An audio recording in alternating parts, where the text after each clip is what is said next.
We value your effort and also your interest in our country, the United States,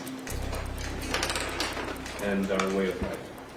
Today we have designated as terrorist organizations two groups that operate here in Ecuadorian territory. One is Los Lobos and the other is Los Choneros. We've designated them as foreign terrorist organizations, and that brings with it all sorts of options for the United States to work in conjunction with the government of Ecuador in the future to stamp these groups out. We had a very successful, it was the first one in a long time, of one of these leaders of one of these groups, an extradition to the United States. We want to modernize that extradition treaty. Both sides agree. It's a pretty, we were able to get this guy because he's committed so many crimes. Even a law that was 120 years old fit him.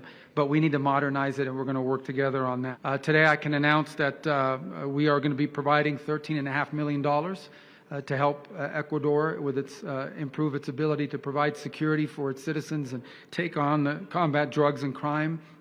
And another $6 million in UAVs for the Navy here in Ecuador. The question was, what does the terrorist designation mean?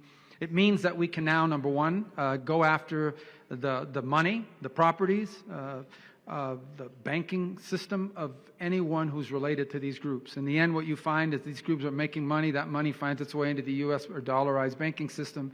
We can now go after them, and it's proven quite effective, for example, against the gangs in Haiti and in other parts of the world. The other is from an intelligence sharing standpoint.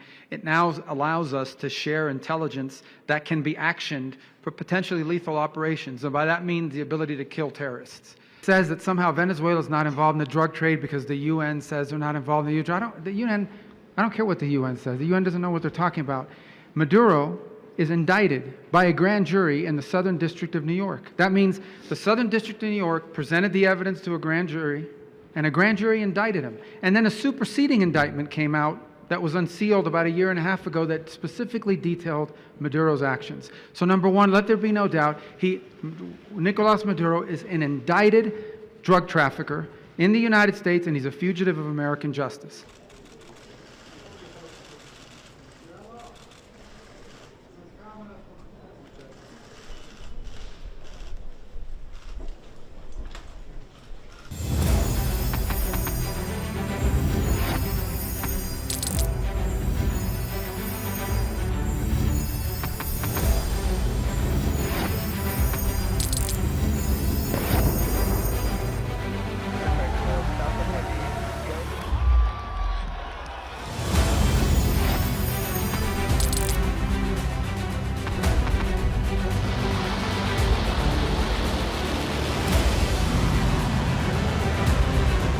Been fighting so long and so hard that they don't know what the they're doing.